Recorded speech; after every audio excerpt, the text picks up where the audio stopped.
Welcome to Winning the Challenger Sale, where we help you win the sales moments that matter every day. Today, we're doing things a little differently. As the podcast is taking a hiatus in 2024, this will be our last episode of Winning the Challenger Sale for now.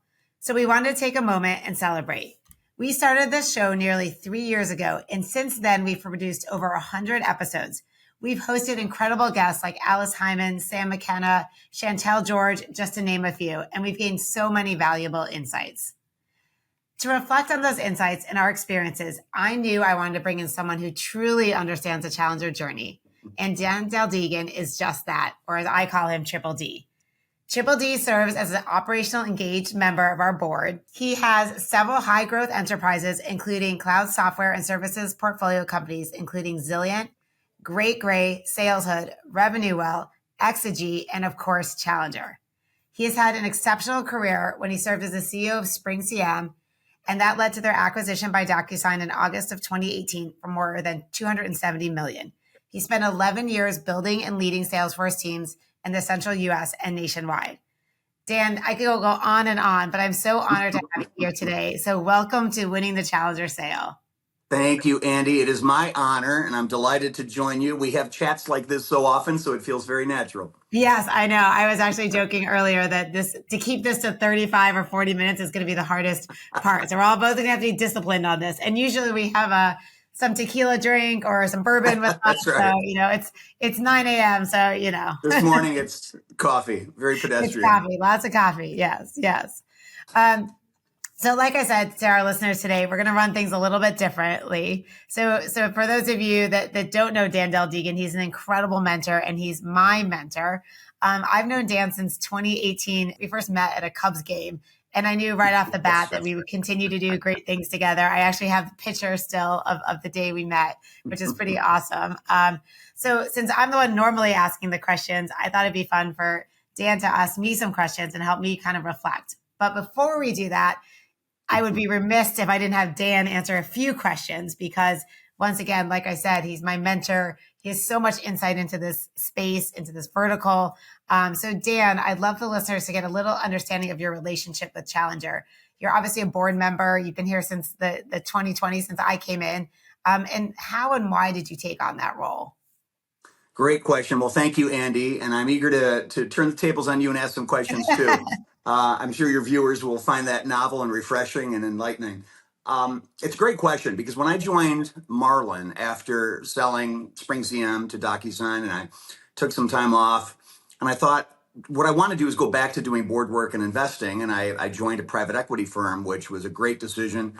And the Marlin team had already invested in Challenger. And when I discovered that, I thought, wow, this is the intersection of two of my passions. The investment thesis that I signed up for there, which focuses on expansion stage companies in the technology and tech-enabled services space. And then Challenger, which is I don't think it's inappropriate to say a spiritual movement, almost a religion that I signed up for in the mid-2000s when I first read Matt Dixon's book. And then at Salesforce, where I was building and leading the enterprise sales team, we adopted Challenger. And we started using Challenger with great returns on that investment. And that was the first probably moment in my career when I came to the realization that what I had been saying for a long time, I started finally really feeling, which is that the way you sell can be as much of a differentiator as what you sell. And the Challenger sale, that whole rhythm that we established at Salesforce, really proved that out. And so then later on, every organization I went to, we'd talk about and implement Challenger. And so then there was certain like serendipity almost when I came to Marlin and they said, well, Challenger is one of our companies and we'd love for you to come over here and work with the team. And of course, the first thing I did is say, okay, we're looking for a new CEO. I know just the person.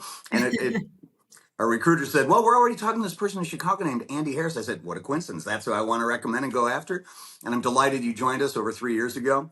And so the journey since then has really proven that out, that the organizations that you and your team work with achieve these really transformational, to use an overused buzz phrase, outcomes.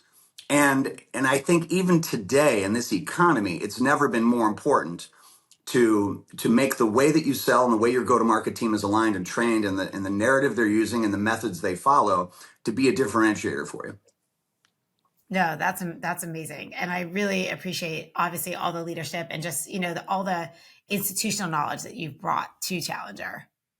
Well, thank you. It's, these playbooks, as we call them, Right. at some level just become a matter of me sharing all the mistakes I've made in my career. I've been Well, doing as this I long tell most enough. people, I'm a recovering relationship seller. So, until I read Challenger, I was like, oh, that's that's where I'm falling down.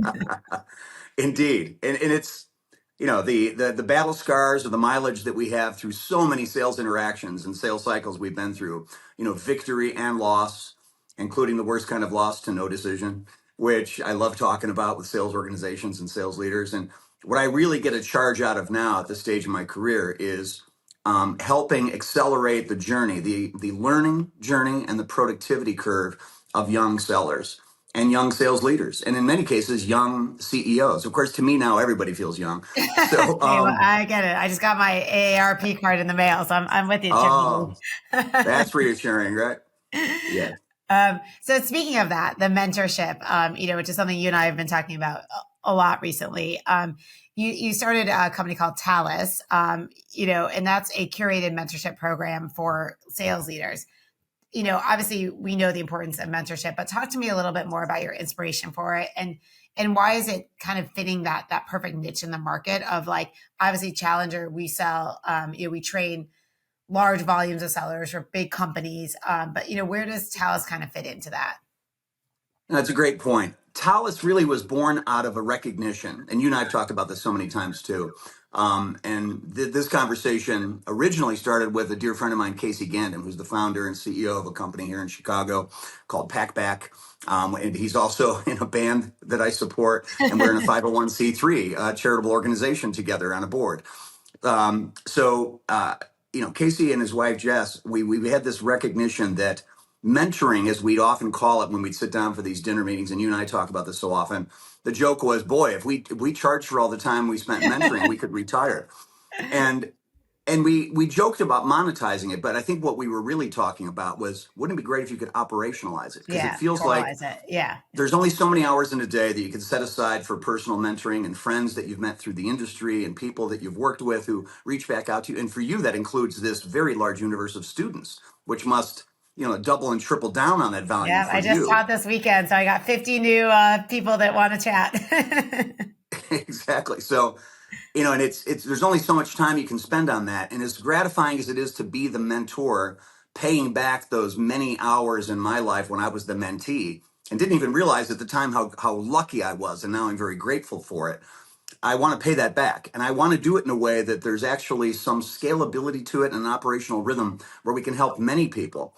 And so Casey, and then later on, two more teammates, Derek and Ein, who are operationally running now Talus, this services organization. Think of it as a managed service that operationalizes mentoring in a cohort of a small handful. In this case, the first one is 4 players, and we're using the player coach metaphor, very sports oriented. We have seasons, not fiscal quarters. There's a season, just like the NFL season we just wrapped up. And these players in the cohort complement each other with similar experiences, but different enough they can learn from each other. The common denominator is it's all SaaS software sales leadership. And that's the swim lane, of course, that you and I grew up in, and so many of our close friends who are, probably going to be coaches in these cohorts going forward. I'm doing the first one now. It's very gratifying. We're learning a lot about how to scale it, and we're very excited about what the future holds for it. That's fantastic. And what would you say, of this first generation of sales leaders, that this first cohort, what are you focusing on the most? Like, where do you think the biggest gap is from a skill development perspective? There's 2 overarching realizations that I suppose shouldn't surprise us, but it's fun to see it unfold anyway. One is it's a very old school, tried and true fundamental. Just like in sports, you grew up as an athlete, the importance of fundamentals and being drilled in the fundamentals. And it Yep. is how important it is to get your team to follow process and fundamentals, and even the most rudimentary things like planning for a sales call, having a sales plan at the Yep. beginning of the year, knowing your ideal customer profile and knowing how to qualify opportunities against that. We're used to training reps in that, but training and mentoring leaders and how to coach their reps through that.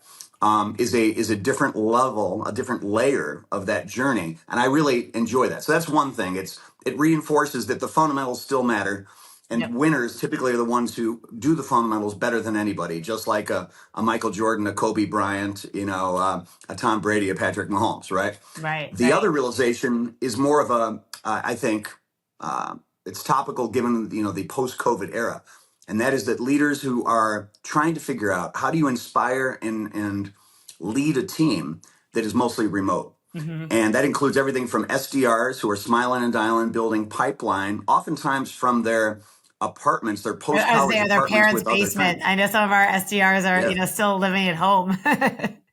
Exactly. And you and I had the benefit of being in an office and learning Yeah. from mentors around the office, at the coffee machine, walking in the hallway, going out to lunch together, and all that unstructured learning that happens from witnessing the conversations, listening in, asking great questions. A lot of that, most of it's not happening today because we're not in the office. So I think increases the degree of difficulty for a first line sales leader all the way up to a CRO or even a CEO to mobilize, inspire, and operationalize a team around a process. And I think we have to be that much better as leaders to overcome that as we're getting back into rhythm with some partial, hopefully, most companies I'm seeing are 2 to 3 days a week in the office and trying to get back to Right. some kind of a rhythm. But leaders have, I think, a bigger learning curve to scale to get their teams productive in this generation of leadership. It's harder now, I think, than it was when you and I came up. Yeah, no, I completely agree. I learned so much by just listening to other people on sales calls, listening even to our CS team on, what they were hearing from the customers. And I know just we all had the big gong in the office, when someone would get a call or, like just all that excitement and energy. And I do Yeah. generally feel bad, especially for, those SDRs and, some of those earlier, more junior people in their careers, because it is definitely a loss. But like you said, we are trying to sort of rectify it and get people at least in 1 or 2 days a week, which I think certainly helps. So Yep. One of the things that I know you love to talk about and Challenger loves to talk about, and I should say loves to talk about it because it is like almost like a horrible thing, but we know that a lot of sales executives have been struggling with forecasting because of all the uncertainty in the market right now, and indecision being such a huge piece of this. We actually at Challenger did a webinar last week on indecision. We had 1,200 people register just to show you how prevalent this is, right? Yes. Because people are like, how do I get my buyers to be more ready to buy? How do I get urgency around the problem? And so what are you thinking from your perspective? As the economy seems to be getting a little bit better, right? We're all hoping that seems to be, the direction, but yet there still seems to be a lot of indecision in the marketplace. There is. And I think, again, as a theme of returning to fundamentals, my observation has been when we come out of economic cycles like this, and Yeah. I've seen a few of them Right. back in 08, back in 01. I can even go back to 1987. And, that's where I lose a lot of the audience oftentimes when people start looking around and going, I think that was most audiences, it was their parents that dealt with that one. And coming out of those cycles, what I have found, and I'm seeing the same characteristics now in this, let's call it a recovery, if I can optimistically throw that label on this Yeah. period we're in, is a return to, on the part of a lot of CEOs, not just enterprise software companies that I like, the ones I serve as an advisor and board member, but the customers to whom they sell and they work with, manufacturing, distribution, healthcare, government, financial services, all these industries. There's a return to the fundamentals of getting productivity out of our current go-to-market team, evolving and growing go-to-market teams in a way that makes sense for the contemporary go-to-market models, including what is a combination of work in the office, work at home, Yep. not just for our sellers, but for the customers with whom they're working and to whom they're selling. And what I see happening is a rethinking of go-to-market models around the ratio, let's say, of how many people are hunting for new logos, how many people are nurturing existing Right. customers, who's focusing on filling the funnel, who's focusing on nurturing that funnel and qualifying and developing deals and closing deals. And I see companies experimenting with that in the chasing the holy grail of increased sales productivity per sales rep headcount.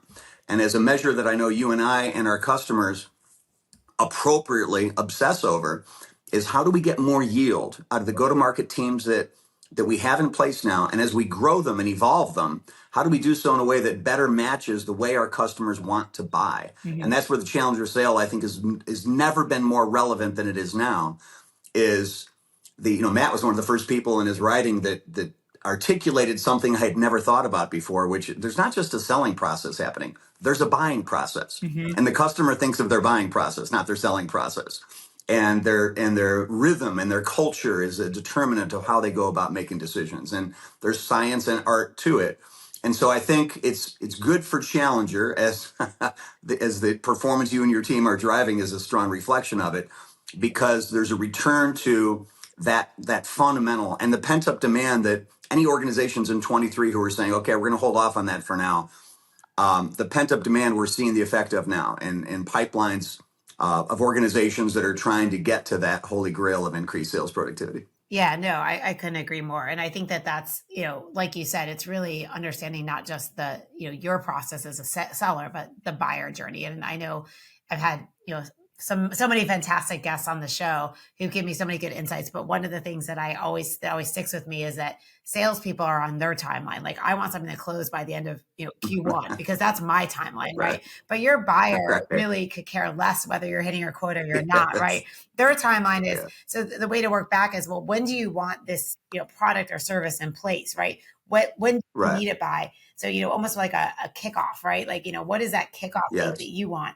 And stop thinking about the close date, which is really hard for us as sellers because we're thinking quota, I want to make President's Club. I got to get this deal closed, right? So I do think it's like having sort of that understanding of what your process is, and then how do you push backwards from what their process is. And I do think that shows, really a lot of understanding and empathy that we're asking from our sales leaders and from our AEs, frankly, from our sales reps, which leads me kind of to my next question. When you think about, as we think about sales leaders and what we're asking of them to do, because I think we're asking more than ever, right? You've got to coach, you've got to have empathy, you've got to, help your SDRs who are, working in their parents' basements. You've got to, you have a lot on your plate. You got to work with marketing, and there's so many different marketing channels. And so we're, obviously expecting a lot of our leadership team, especially that middle management. So when they start to think about, and I know you're great at doing this, when you're starting to think about your path of, whether it's, going from CRO to CEO or, a VP to a CRO, what are some of the things that you really feel like people need to focus on? That's a great question. And I came to this realization, as I know you did, because we've talked about this before, around really handling your blind spots as a traditional sales leader. When we grow up in the discipline of sales and sales leadership and on our way to, if all the stars align and we have the opportunity, if we aspire to it, which isn't for everybody, but if we become CEOs, it's natural that we lean in on the conversations we're comfortable with. Like, do you notice every time I go thumbs up, the fireworks, thank you, Zoom, keeps going off. So what I tended to lean in on was the conversations I felt like, oh, I know what we're talking about here. This is comfortable to me. We're reviewing revenue forecasts. We're talking about problem accounts. We're talking about customer success, diving catch saves that we need to do to renew a customer. We're talking about marketing campaigns. I know this vernacular. And then I was less comfortable in and less likely to sit down with the engineering team, the product team, the finance and GA team. So those blind spots I'm referring to, for somebody who grew up in sales like you and me, I think it's necessary to be conscious of a couple things. One is know your strengths and know where you are likely to become maybe redundant for that leader. Like, what's really hard for a sales leader is working with a CEO who was a sales leader. Right?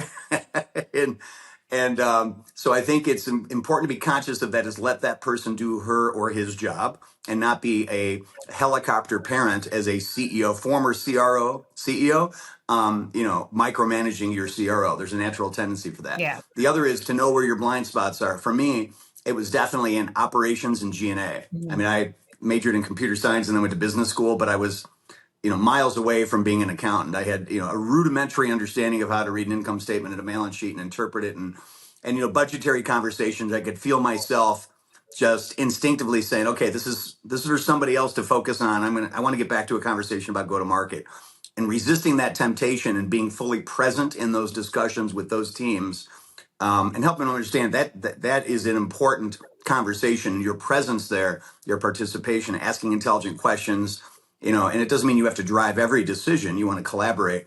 But I found I needed to achieve that balance and not just be CRO plus plus Right. as a No, I think that's CEO. a really good point, right? Like we don't need two CROs. So Right. Exactly. yeah, that's fantastic. So I think, this has been a great conversation. I know you want to flip the table now and ask me I some questions. So do. I'm going to give Yes. you the Yes. opportunity to flip the script a little bit. Hopefully they will not be too hard, but I think I can go with it. No, this is lightweight and probably nothing you haven't heard me ask and talk about before. So first of all, on this podcast, I'm a huge fan. I've been watching all the episodes and I love the guests that you have from your extended network of customers and partners and friends who are all together on this journey in sales and sales leadership. What was the original inspiration? And it's amazing going through 100 episodes now. It's been a great run. What do you think the future holds? Because you've developed this great audience and this following. What inspired originally, and where do you think it evolves from here? Yeah, I mean, I can go back to sort of, how I think I learn these days, right? For me, so much of how I learn is through podcasts. I think if you think about generations and you think about like what's easy, and we all like to do what's easy sometimes. And I think for me, there's like 4 or 5 podcasts that really help me every week that I listen to, that help me, whether it's to your point, like how do I be a better leader, helping develop more strengths? How do I listen to All In, which is all around finance, and because it's not my strength, right? Finance and the economy. And so I feel like I can really understand that. And so I think for me, that the thought of, and I even think about my students that I teach at Kellogg, and really the way they learn. And one, I teach an entrepreneurship class, and how I built this is like the best podcast for them to learn from, right? So if I think about just how we learn these days and where we have sort of the extra time, it's great to learn in like 30-minute segments, right? So that was kind of the inspiration for the podcast, was how can we help our prospective clients, our current customers and clients, our team members, our employees, like continue to learn. And also, because we tackle a different topic each month, how do we help them really understand, what people are concerned about or what they're thinking about, this month? I think it's That's different great. perspectives on that by having 4 different guests with different titles, roles, and perspectives. I love it. And yeah, I think what you're going to find is this audience grows and you continue to evolve this after this little hiatus is it's going to evolve organically, and the audience and these interests and these topic areas you're talking about will inspire those conversations and the guests that you'll invite on. And that's the beauty of this. Right. There's an unlimited supply of really interesting people with cool experiences to share that the audience can learn from. You'll never run out of really Right. cool, interesting people to reach out to, and even in your own network. No, and You that's could kind of you could what's do 10 years of podcasts and schedule them out Yeah, now. exactly. No, I mean, that's what's kind of cool about sales, is that what I love about sales, and when I interview people in sales, everyone had a different way that they got to sales. Sales isn't like becoming a lawyer or a doctor where you're like, okay, then I went to school. Although I believe Right. sales is very much a profession, some people just kind of fall into it. I've had women on Right. who were single moms, and they were like, oh my God, I have to figure out how to make money. And the sales is the fastest and easiest way for me personally to Right. make money. Or you see a lot of athletes who are like, okay, I played sports in college, I played sports in the NFL, and now I don't know what to do next with my career. And so often Right. sales is not that it's just a catch-all, but it is something that you don't have to go to school and say, I have to go back to school for 4 years to learn how to sell. To your point, if you go back to the basics and you really think about, it's something you can learn if you just take the time and you are willing to have kind of that resiliency and grit around it. I couldn't agree more. And you just hit on something, Andy, that I find, and I know you do too, almost comical. And I'm glad to see the trend is changing. And that was when you and I were in college, when you were in Ann Arbor. How many Michigan professors ever talked to you That's it. about professional Yeah, no, sales? no. I was a psychology major, which was None. probably communication psychology was probably the closest to right sales. Yeah, Right, probably. And same for me at Illinois. There was, in the computer science, business curriculum, engineering, communications, all these majors. If there was ever a mention of professional sales, it was tangential, right, or it would be. And the first exposure I had to it was when an alumnus came back, who made a real impression on me, and her career had been in sales, and she was this bright student from the engineering curriculum at Illinois. They brought this woman back. She was at the time probably I don't know, 35, 40 years old, which is kind of funny. Yeah. My 20-year-old self thought, oh my God, that's ancient. How old? Yeah. Oh, wow. Yeah. And she was talking about her career path, and I was fascinated by it. And it was the first time anybody really had addressed us on this notion of a career path that could be very lucrative and exciting and fulfilling in professional sales and with an engineering or technical background. So that opened up my eyes. It wasn't my professors or the curriculum at Illinois that Yeah. inspired me. Yeah. It was talking to alums, which was probably the first time that mentoring ever took a shape in front of me, like, oh, professional mentoring. That's, even though I didn't call it that at the time. So the universities now, including your own experience as an adjunct professor at Northwestern, where you're teaching entrepreneurship, and it invariably includes go-to-market and Mhm. sales. You know, DePaul has a sales curriculum now. A lot of universities are adding it. What's been your experience with this changing? So now that our children and someday their children will not have to wait till they're 22, graduated from college, to hear sales for the Right. first time and Right. wonder, oh, well, what's this? Yeah, no, I think it's look, I think it's great. I think it's like everything. I think having options for people and having, more diversity in sales too. I think part of the problem with sales, right, currently is that there's not enough diversity in sales. And why I think that is because it wasn't widely accessible to a lot of people to either get trained in it Yeah, or to really have those experiences.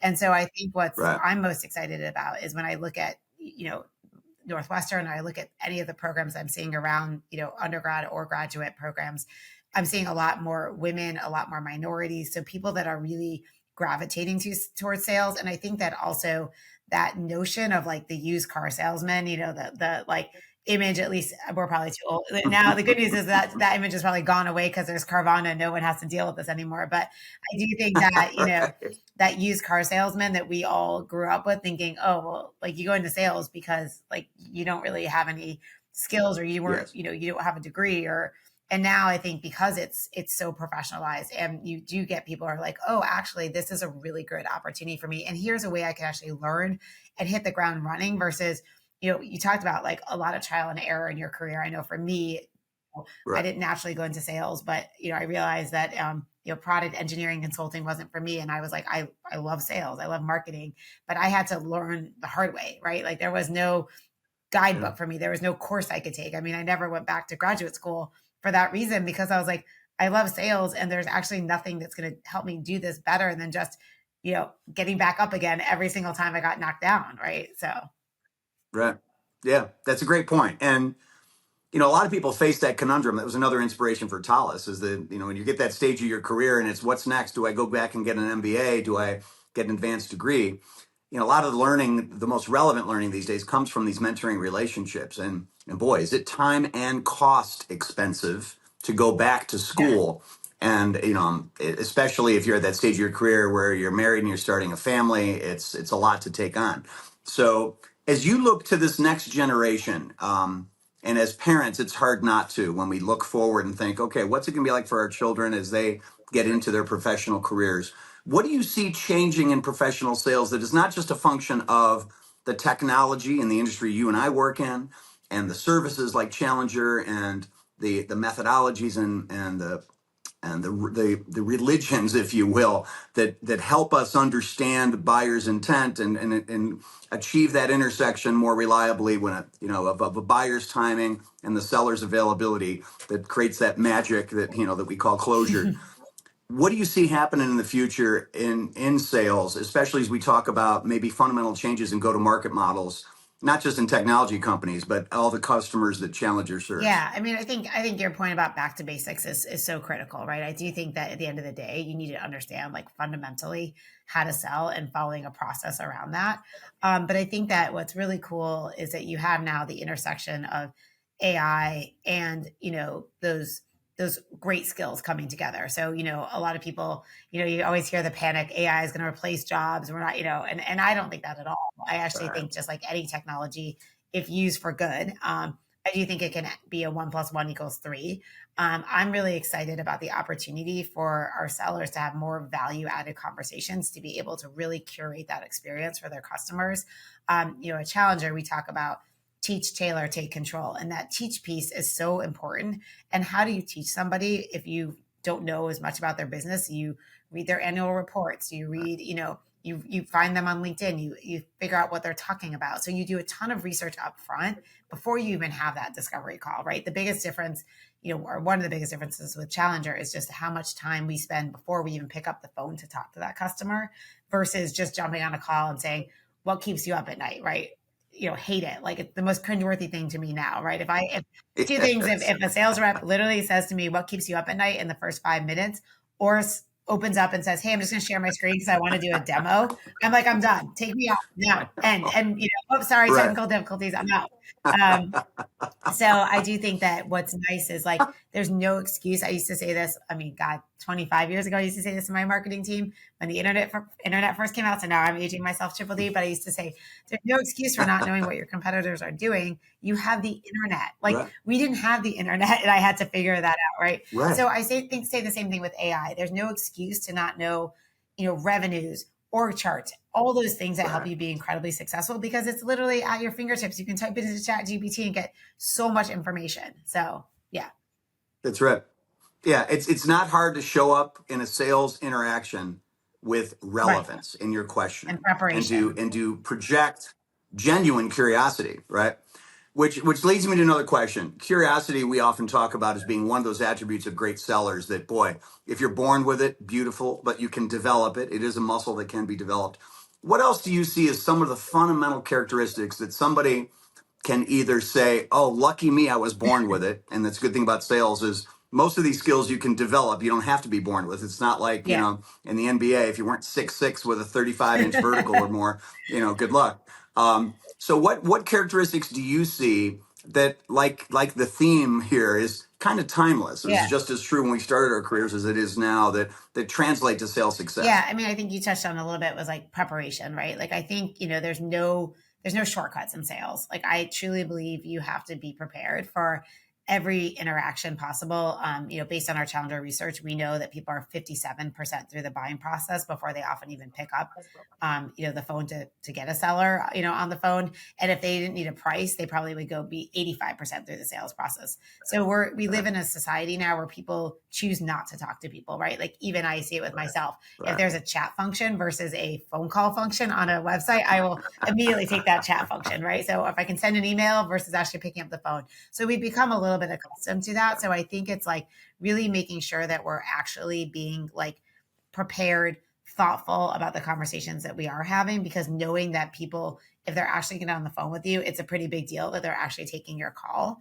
I think the other things that go along with, even being an entrepreneur, obviously I started my career like you as an entrepreneur. I think sales and entrepreneur have a lot of, overlap. I would say like that grit, that resiliency, and then really truly being empathetic to what your customers are trying to do in this day and age. I think, we talk about indecision, and a lot of indecision is understanding that your customer has a lot of fear about making a decision because they're scared that we call it FOMO, but they're scared of messing up, right? Because in this economy, nobody wants to make that decision that causes them to get fired, to, have something happen with their bonus, right? Like there's still a lot of uncertainty and fear in the economy. And I think really good salespeople have that empathy and are willing to, hold that space for that customer and say, hey, like, I know this is a big decision. I know there's a lot on the line, right? To be really, I don't say like confrontational, but really, kind of that trusted advisor with them and really hold that space. And so I think those are some things that really translate into not only being a good seller, but being a good CEO. That's great. I couldn't agree more. And that's probably why we're seeing, I think there's been an increase since I started my career. Before you did. Clearly, I started at least a decade before you did in this, and the line of sight I've seen over these few decades is I've seen an increase in the frequency with which somebody who grew up in sales ends up in the CEO job. I'd love to double click on that with you because we can take many paths to that destination. And I was somewhat of an accidental CEO. I was on a board where we were going to do a CEO search, and it was a logical choice that we all agreed on, and we ended up having a great outcome, and it was a very gratifying experience. But I hadn't put on the board, if you will, early on in my career that, okay, I need or want to be a CEO. I'm curious, what do you see today? And do you think there's value in doing that and having that North Star? Or was your philosophy sort of let the game come to you and opportunities will present themselves in a natural rhythm and you got to be ready for them? How did you Yeah, I navigate would say that? it's a little bit of both. I mean, I was early on in my career, I was at Anderson Consulting, and, at 26, I was like, I can do this better, which I still to this day, my partner loves to, I mean, we still are close. He loves to joke with me because I like one of my favorite conversations ever with you is like, yeah, I don't really think your business model makes sense. But, I do think it's, Because at 26, you I've had seen seen everything. I everything knew it already, all, right? right? Yeah. Now that my kids are that age, Yeah. I'm like, oh, like you don't know everything. They're like, Mom, you thought you knew everything, but obviously, like I Right. didn't know everything. Still don't know everything. But I do think, I always had a vision for myself of like wanting to do things a little bit differently, or just really connecting the dots on how things could be done differently. One of my favorite articles is Red Ocean, Blue Ocean, and it's really this idea of thinking about often a lot of businesses that are started are just taking something that's a competitive space. So red ocean, lots of competition. You think about the sharks in the water and just finding kind of this little piece of like that blue ocean, that little niche of something that's just, you're just tweaking something, doing something a little bit differently. Like if you think of Uber, right? A great example of where, you had taxis and car services and limos, you had all of that available. They just took something and changed the way you access that, right? And so it wasn't like they created this whole new company, right? I mean, of course, there are like the Teslas of the world and all of that, but I think most entrepreneurs, and so for me, it was really just identifying like, how can I do things a little bit differently? I think it's also just, I really leaned into my strengths, to your point, Triple D, but also knew when to ask for help and knew, for example, I've always said Yeah. like, the second person you should always hire after you hire me is a really good CFO, so I am very aware Yeah. that like you, that I get excited about products, sales, marketing, right? Customer success. But you stick a bunch of numbers in front of me, you start talking about, bank covenants and all of that. I'm like, oh, whatever, So I think, it's a little bit of knowing your strengths and a little bit of also just that grit, that determination. And then I think, and Triple D, I know this about you, so I can say this. I think salespeople or CEOs are a little bit rebellious. Like we're a little bit of rebels. We don't always. I remember, so I'm left-handed, and I used to have trouble coloring in the lines. I mean, literally, when people say like, color us in the box, right? And like I remember, being in preschool and in kindergarten and having really a hard time coloring because I was left-handed, and at that day and age, people didn't really know how to deal with the lefty, and everything was built for people with right hand. We were right-handed, and so I think I've always just been just a little bit of a rebel, and so that has, I think, actually served me well, whether it's sales or or anything to be that matter. Yes, that makes sense. And you probably really realized that what an asset it was when you picked up a field hockey stick, right? Yes, yes, yes. And now a tennis racket. I realize being a lefty in tennis is, I Yeah. try to find, and that's actually a really good point, right? Because, for those that have never seen me in person, I'm only 5'1". I'm relatively small, but yet I always tried to find that sport that like I could excel at, even being short, or even, so field hockey is one of the few sports where being short is actually an advantage. Also being left-handed is an advantage. And so Yes. I'm always trying to say like, play with what you got. Don't try to be something you're not, right? So. That's a great mantra. And is, we talk about often the parallels between being a parent and being a leader, not just a sales leader, but being a business leader, and how the life lessons in each of those domains can feed on each other and inform and inspire each other. What thoughts do you have, especially as you have friends who are embarking on parenthood and you give them that sage advice, which I know we've talked about. When you're an expecting parent, it all kind of flies past you like, yeah, Right. whatever, because you're just And everyone goes, oh, overwhelmed. it goes by so fast. And you're like, it's actually, like in that moment, it doesn't seem like it's ever going to go by that fast. But That's right. So, what are some highlights of lessons in parenting or in business that for you have crossed over? yeah, I mean, so much, right? I think the biggest one is choose your battles, right? As you know, Triple D, you have 5 kids, which I always joke because I'm like, I can barely handle the 2 I have, and the dog.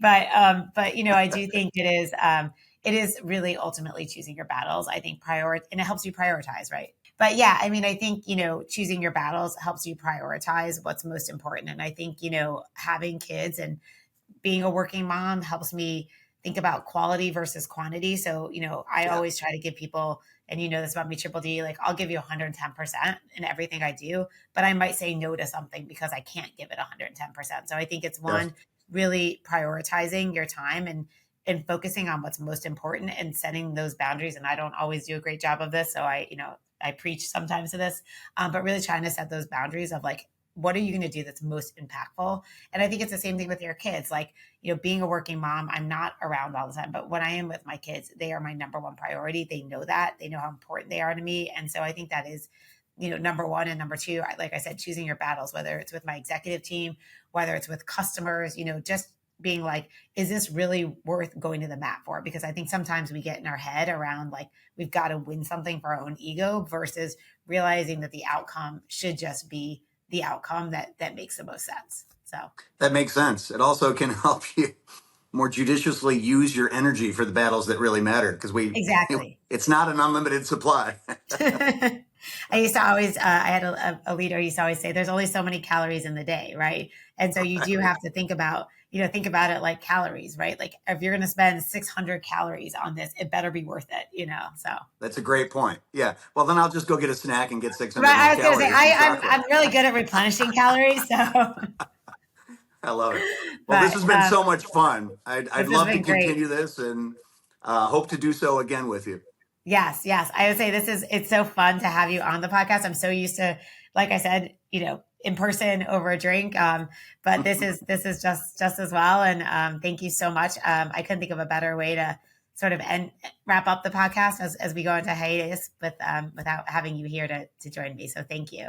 Appreciate Well, the I'm time. delighted and honored that you invited me, and I've had a lot of fun with it, and look forward to reconnecting again soon. Awesome. Thanks, Triple D.